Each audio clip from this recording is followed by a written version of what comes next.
सलीका सीखा, हमने उर्दू के बहाने से सलीका सीखा। इस जबान का इस्तेमाल न सिर्फ बोलचाल के लिए है, बल्कि इसी जबान में हिंदुस्तान की तारीख लिखी गई है।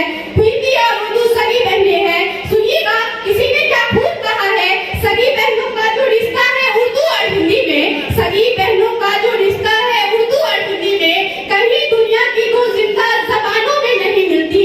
जनाबे आली, जब मुल्क हिंदुस्तान और उर्दू जबान ने साथ साथ दिल्ली की बर्बादी और मुसलमानों की बर्बादी अपनी आंखों से देखी थी, तो उर्दू का तबका का दिल रोया था। इनके दिल में कौम और उर्दू जबान का काफी डर था। उन्होंने मुसलमानों की इस्लाह और तरक्की के लिए काफी कोशिश की।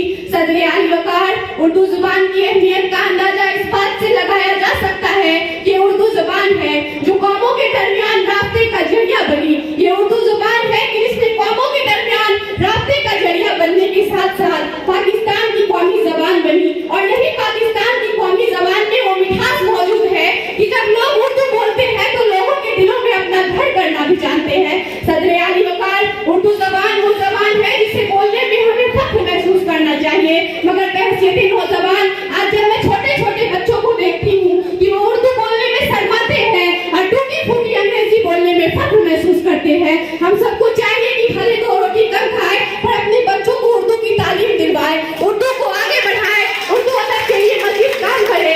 आई think it is a very good subject for a seminar with reference to Urdu literature. I am sure that this seminar will be a great success and good for our society. आप सबकी समातों का बहुत बहुत शुक्रिया, आदाब।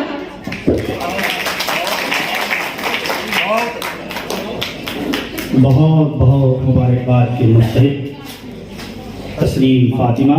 अब मैं आगे आवाज़ दे रहा हूँ।